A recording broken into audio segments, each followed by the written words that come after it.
Peran guru bimbingan konseling dalam pembelajaran di masa pandemi COVID.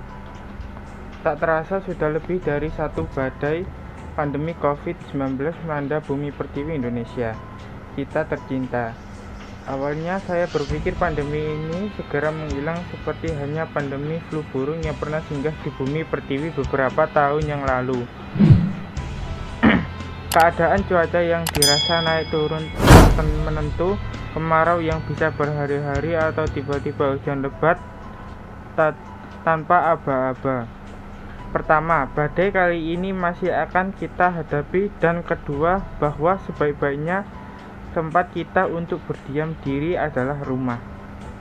Pandemi COVID-19 telah merubah dunia pendidikan melalui dari proses pembelajaran yang biasanya dilakukan dengan tatap muka di dalam kelas, namun sejak pandemi berlangsung berubah menjadi belajar secara online atau daring.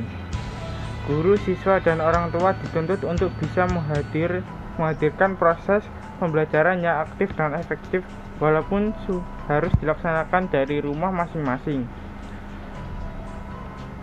Siswa yang seringnya terlambat menyerahkan tugas dengan alasan yang macam-macam. Bahkan tak jarang ada siswa yang tidak hadir dalam KBM daring tanpa alasan yang jelas. Ditambah lagi budaya kejujuran yang seharusnya bisa menjadi karakter utama yang harus dimiliki oleh mereka para generasi anak bangsa yang nyaris bias. Pandemi COVID-19 bisa mendatangkan begitu banyak dampak negatif dan dampak positif, menjadi permasalahan yang serius dalam tatanan pendidikan di Indonesia sekarang dan kedepannya. Dampak positif dari pandemi ini adalah dapat memotivasi, memberikan semangat baru melalui masa-masa sulit dengan terus mencapai tujuan pendidikan di Indonesia lebih maju dan modern dengan metode dan teknologi yang tersedia.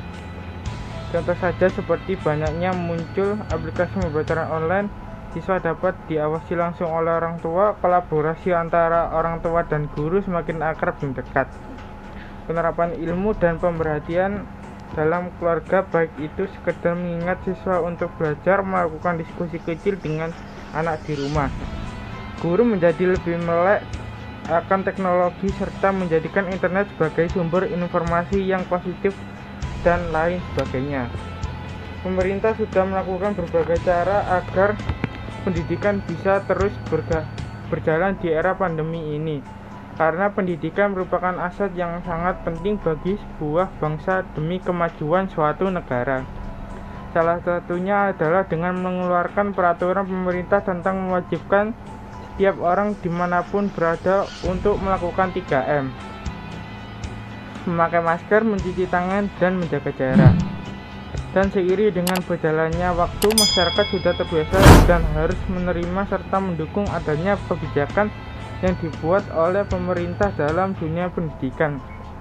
Sekalipun dalam sistem pembelajaran jarak jauh atau work from home yang dianjurkan pemerintah, masih banyak kendala seperti kendala pada jaringan, susahnya untuk memahami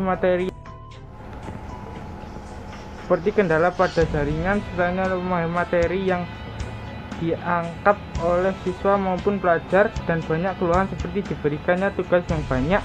Hal itu tetap bisa berjalan dengan cukup baik sampai hari ini.